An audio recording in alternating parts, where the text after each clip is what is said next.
Hello everyone, this is Ethan Dragon, and welcome back to another episode of Fire Emblem Heroes. Here we are at the end of our second Chaos season here, and you might be surprised that we didn't make it to Tier 39 and I guess there's nothing above Tier 39, but we didn't even make it to Tier 39, so we'll explain why while we go through our replays here. So for this Chaos season, on offense, we used the same team that we did for the first season, so Legendary Azura, Legendary Nana, Kaden, and Air. The only difference was our bonus unit instead of Nino was Fiorm. And so for all of the matches, except the last one, spoilers, it was complete cakewalk. There was nothing interesting to show at all. It was just either hit end turn with Fiorm and call it a day, or do a hit and run into end turn of sorts and whatnot, so not an interesting season except for the last match where we were absolutely brain dead and we were just doing nothing essentially. The last match I was kind of just doing whatever I felt like, not caring about the turn limit at all, and we just timed ourselves out. We definitely could have easily won that match. Deathless if we actually put some thought into what we were doing, but yeah, we were just goofballing, breaking structures. I think we burnt like 4 or 5 turns before we finally started combat, so yeah. And of course it was one of those teams where, what was the team? So the team was Duo Peony, Volt, Harmonized Catria, Brave Hector, Far Save, of course. Who else was there? Summer Claude and Gatekeeper. So yeah, that just didn't go very well. The one thing that was an issue was Fiorm would have to deal with 2 attacks from Volk if we baited in range of the triangle attack shenanigans, so because of his weapon, our mirror stance and cadence support and all that doesn't work to prevent him from proccing lethality, so Fiorm would be chunked for over 75% of her HP because of just purely lethality. Volk himself, his base damage without it is 0, so the problem with that is just then we wouldn't be able to handle the other units like Summer Cloud attacking. None of the other units would be able to proc their specials because of the guard, but that's about it. Their attack stats, of course, pretty darn high, and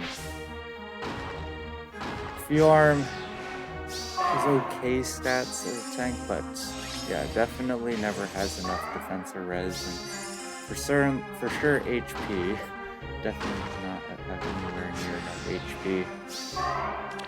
And I forgot to show it for the first match here, but I don't know why we're showing merges. Everyone is maxed out except for Harmonized Roy and Thracier. I'm just running Thracier purely for bonus unit, mythic, plonk, defense, support plonking.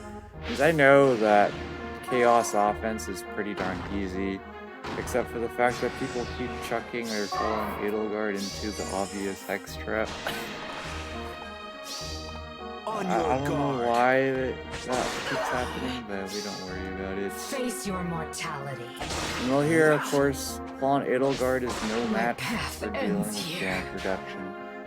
She needs to do a crud ton of damage to one-shot against damage reduction on the counter, so here, Legendary Faye would be a nice tech against this team if it weren't for Legendary Nana just ignoring life unending altogether, so that's a rip to the chicken, and well, that's all our team's going to get to do this turn.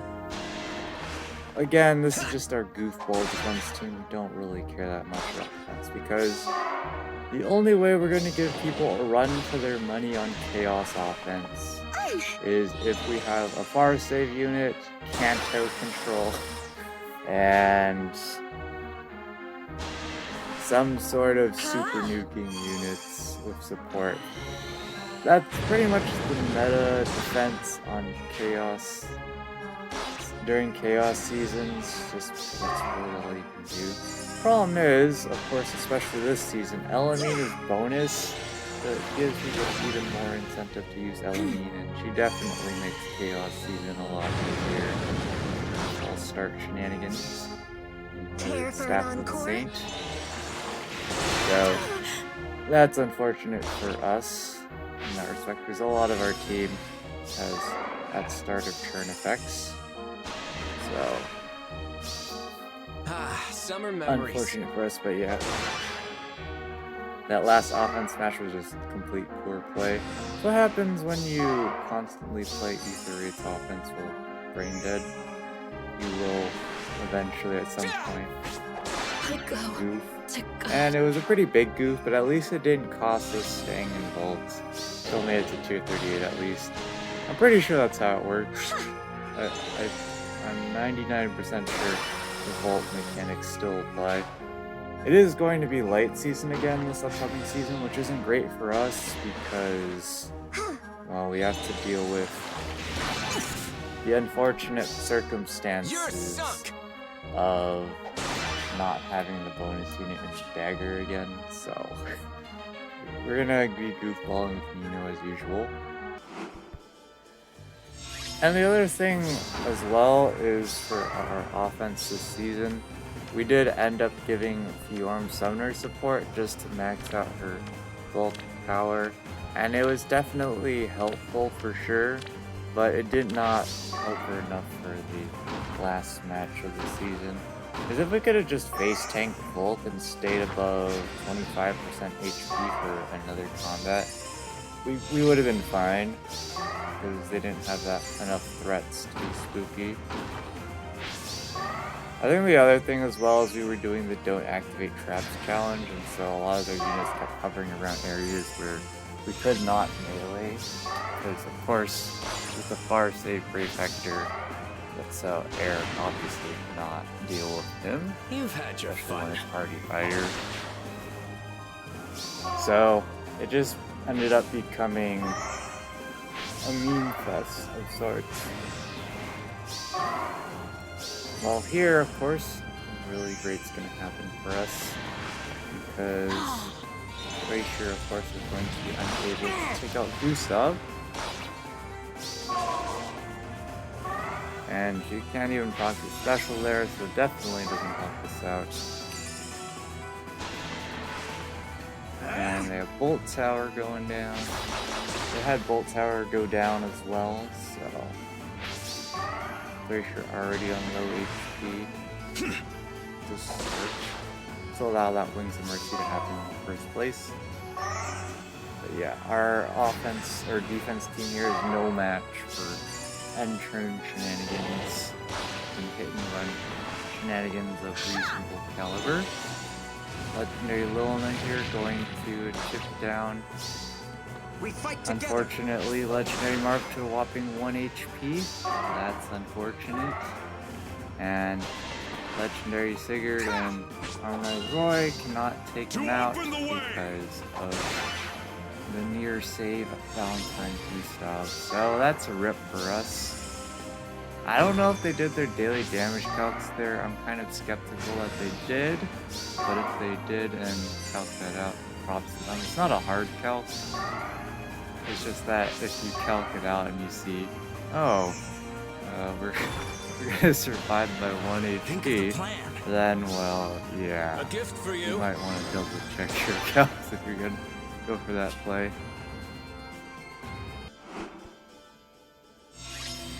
But at the end of the day, it's pretty much the same thing in Chaos Season offense. A lot of the times as well, people don't go after the ether structures as much. Our defense does make it slightly more difficult to do it, but this is certainly not one of the harder defenses to get to the ether structures to play it correctly. Neo. So they're just going to pop the lethality here. And speaking of which, the reason why I put the Hex Trap directly below Legendary Nana, is purely for the purposes of trolling the folks who go in with melee. That's it. It's better for us to defend Legendary Nana from range snipe downs like Yuri. Be careful. Using the Hex Trap, because it's much harder for units in Chaos Season to hit 60 HP, although it's over 60 HP at least. But it still is reasonable to do, it's just not commonplace people to go out of their way to do that.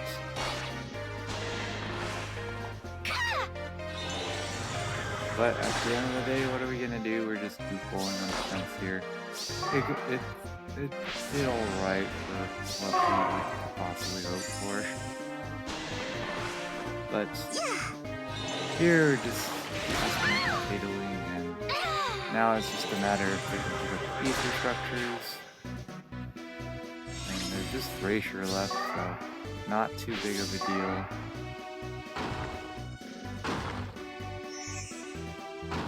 Just carving their way there. And they surrender, presumably just because they're baiting out Thrasher. I'll leave it as an exercise for the viewer to see how this matchup would actually go down, but it should not be a surprise, I should say, how it goes down. But here we are again with Elamine, also Gatekeeper. I do like the idea of people bringing Gatekeeper or similar equivalent in Legendary Murder Chaos offense, just because one of the most dominant setups that I've seen plenty of in Chaos Season shenanigans is just Harmonized Capture, Far Save, Kanto Control, and if you want to not get screwed over by chip damage, you bring Medius, and so you can run Kanto Control plus Medius in the same slot, of course. So that definitely makes things easier, for sure. And with that, you already have a pretty annoying archetype. You can even toss in Gatekeeper / Warp Bubble in Legendary Murr to make things even worse. But the thing of Legendary Murr is that those kind of defenses are susceptible to turn 1 snipe downs, which not that many people take advantage of. It's one of those things where at the top of the top will definitely take advantage of it, but the average player running into your defense probably isn't their first play. They're not going to try to exploit that. And so of course here, now there's not much for our unit to do here. Legendary Sigurd can go ahead and attack Julius, but definitely not killing anytime soon. No follow-up in the company. Things here. Dragon effectiveness on Thrasher doesn't do anything because Julius is fine. Definitely pretty darn strong for him. Heavily debuffing the foe's attack during combat, so not good news for our friend Thrasher on defense, even though she was bonus. And they can just stall here with Julius while they go yoink the ether structures. Very well played. They have Arden to protect the rest of their units from Legendary Sacred memes. And so, not much we can do here. Just keep chipping away at Julius pointlessly.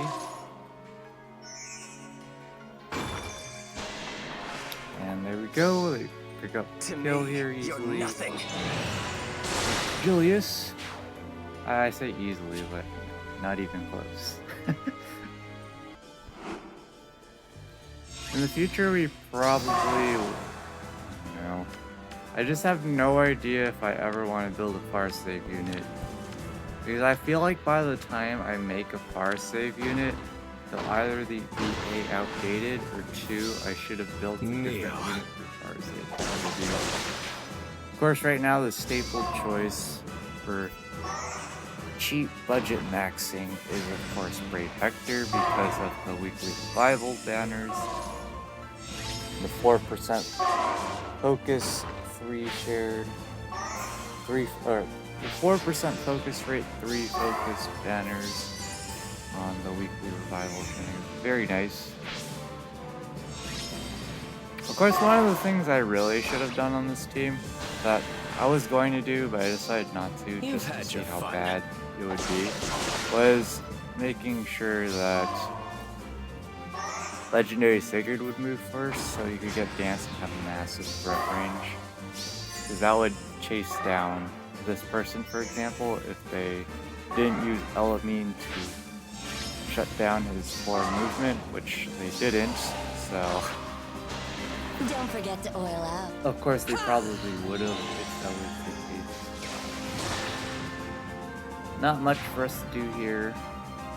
Just they can sit back and chill. And also they have, of course, Duo Thor for the stall ploy shenanigans. I guess, well, it's not stall ploy, it's just stall shenanigans. So Legendary Sigurd is much less of a threat until he gets Dance. But of course, we all know he's not going to get Dance here, because they can just take him out.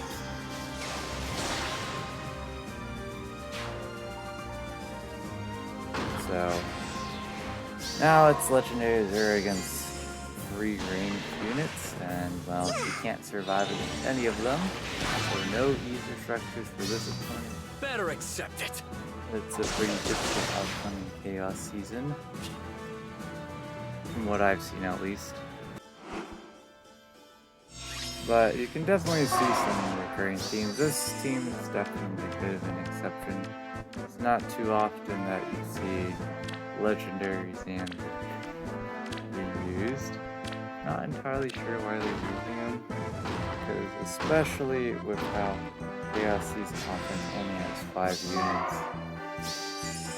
I don't know how to do it. I guess it's for the damage reduction, power he has with no follow-up. Not sure. But they decided to hit turn with reverse here, and we all know that's a horrible idea, because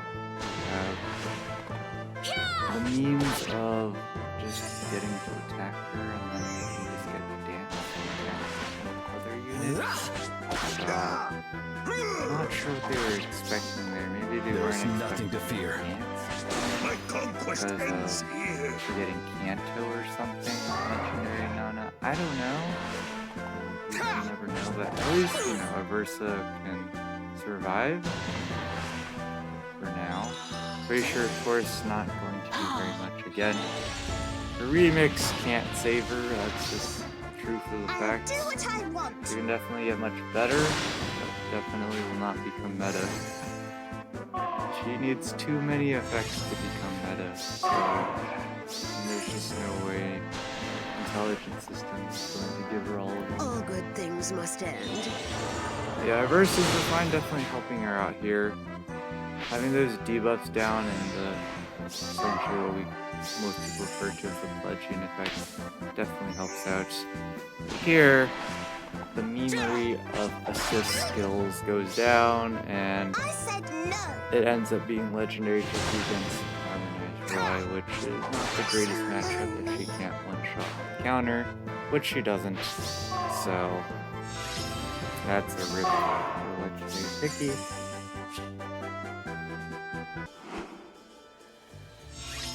And well, here we go again with Brave Hector, Elamine, all the good stuff that we always see.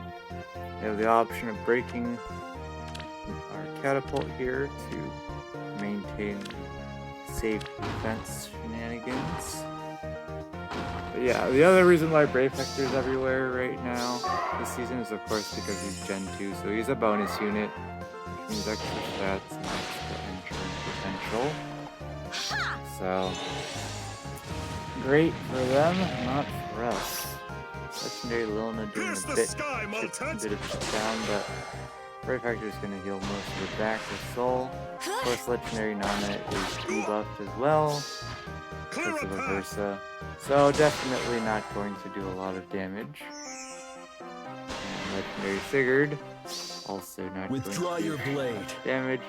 No surprise there. Pierce the sky, Maltet! And no heal, of course, because of Fatal Smoke. But, Harmonize Roy Pierce can't the sky, proc his Maltet! C skill, so he can't proc Luna, Your and Brave luck's run Hector out! gets Soul. All those things combined means we're just in for a bad time. But again, the catch is, can they grab the ether structures? So they're gonna get turn here. Of course, bar save going down, which is going to do basically nothing. Your luck's run out! Doesn't even get her special up. And using Wings of Mercy range, now go attack. Not that Tracer getting Gans would actually do anything, so doesn't matter too much in that respect.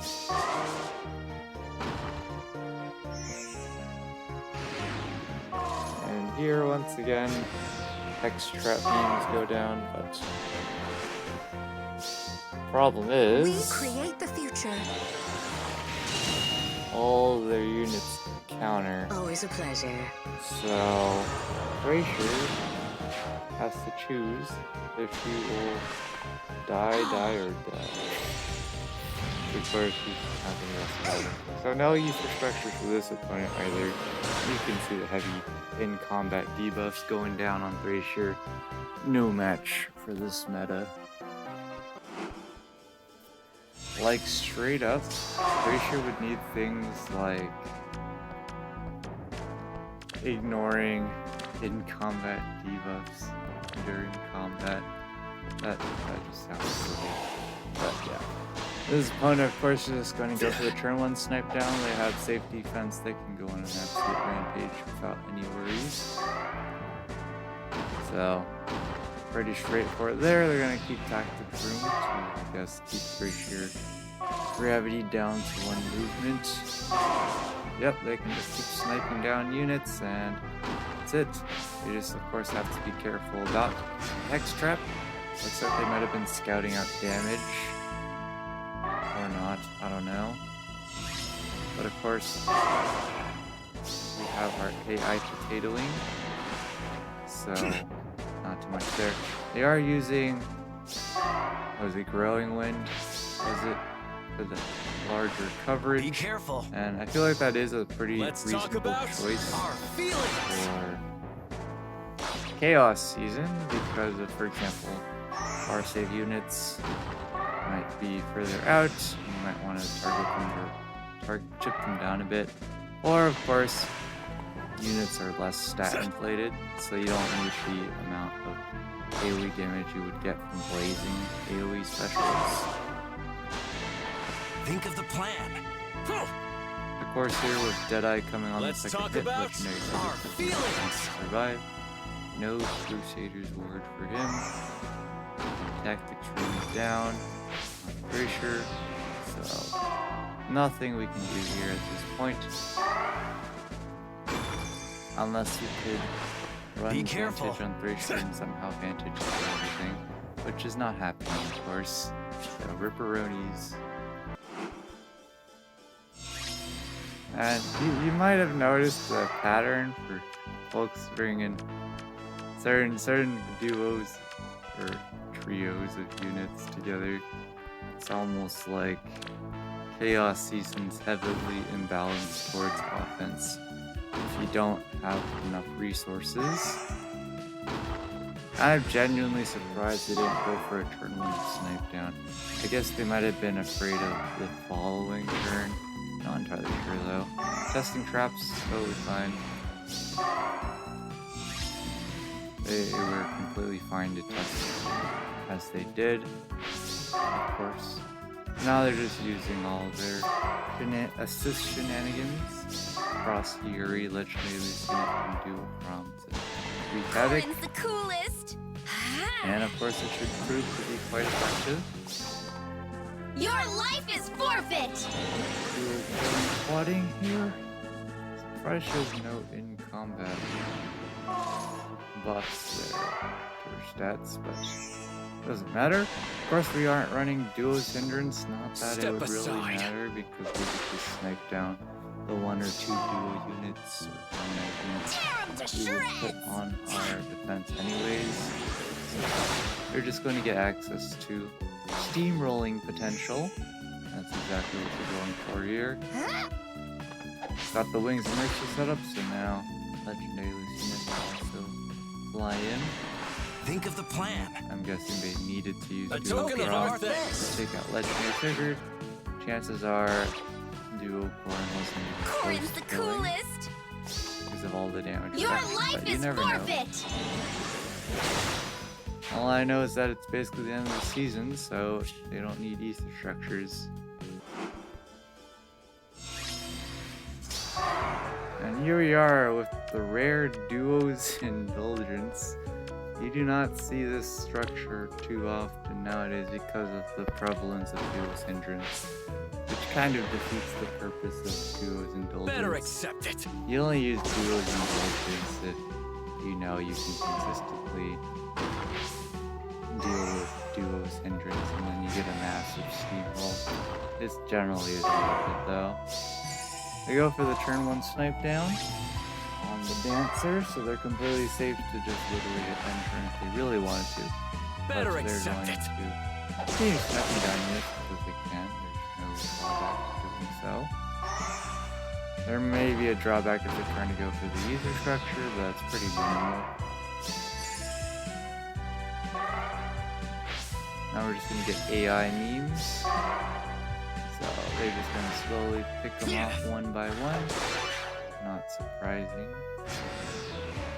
And they can just keep hitting end turn because of course our max threat range is from legendary Sigurd, and you Enough, can't get weakling. dance here, so it's a rip for us. In fact, they can just one-shot legendary Sigurd there with Odor. Better accept Unfortunate it. for us, but of course he doesn't have distant counters, so they could have just chipped him down with their ranged units first if they really needed to. But now, last minute is we have Brazier, and well, not much is gonna come out of that.